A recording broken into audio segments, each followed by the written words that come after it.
त्यहाँ उसको बोयफ्रेन्डको बर्थडे रहेछ। यहाँ रोज कहाँ पाउँछ रोज भन्ने मलाई, त्यहाँ पाउँछ भनेर लिएर गएँ। भाडाको कुरो गरेको छैन, रोज किनियो। रोज किनिसकेपछि सङ्गम स्विट जाउँ भने त्यहाँ के को अर्डर गरेको रहेछ।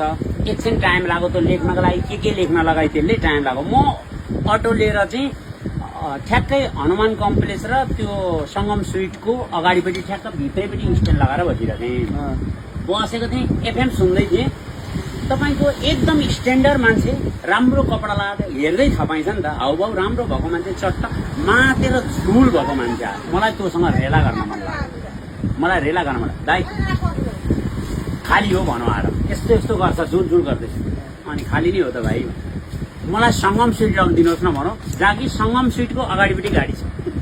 मैले उसलाई रेला गरेर के भने भाइ म सङ्गम स्विट जान्न अहिले, किनभने कि मेरो अटो रिजर्भमा छ भने मैले। यहाँ मिठाई लिन गएका छन् भने होइन, हातमा 100 रुपियाँ बोकिएको छ त्यसले, जम्मा 100 रुपियाँ पैसा बाहिरै देखिँदैछ। भाडा चाहिँ कति हो भन्छ। म जान भ्याउँदिनँ भने होइन दाइ तपाईँले लगिदिनै पर्छ भनेर जबरजस्ती ढोका खोल्यो। ढोका खोलेर मान्छे बसो। त्यति गर्दा म प्लास्टिकमा हाल्न थालेँ। उता पनि हेर्दैछु म पछाडि, त्यो बहिनी आउँदैछिन् भने। बसेपछि अब लु जाउँ न, जाउँ ढिलो भइसक्यो, जाउँ म भाडा जति भने पनि दिन्छु भने। मैले अटो एउटा खुट्टो भुइँमा राखेर बसिरहेको थिएँ। अटो माथि खुट्टा राखेर अब त अटोको ह्यान्डल दुईचोटि यस्तो घुमाएँ, फेरि यस्तो घुमाएँ होइन।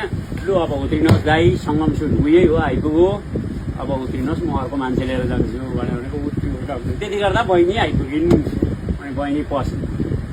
दाइ भनौँ कि गुरु भनौँ, एकछिन पर्खिनुहोस्, म तपाईँलाई एउटा कुरो भन्छु। भाडा कति भन्नु।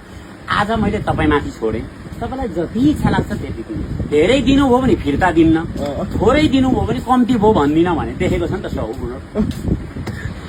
पैसा पनि मलाई दियो। लास्टमा के भन्छ, तपाईँलाई म एउटा कुरो चाहिँ भन्छु अब भनेर अम्लो ठडाएपछि मलाई हल्का डर पनि भयो कि, किन यसले मलाई ठगो भन्ने त भयो नि, 50 रुपियाँ भए पनि ठग त ठग्यो हो नि।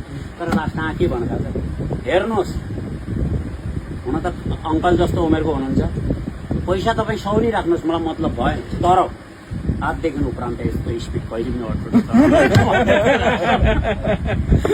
एक्सिडेन्ट भयो नि बाँच्दैन। मलाई अहिले तपाईँले यहाँ ल्याइपुऱ्याइदिनु भयो भनेर भनौँ कि हाँस्दा त्यो केटी उहाँ पुगिन्जेलसम्म हाँस्यो।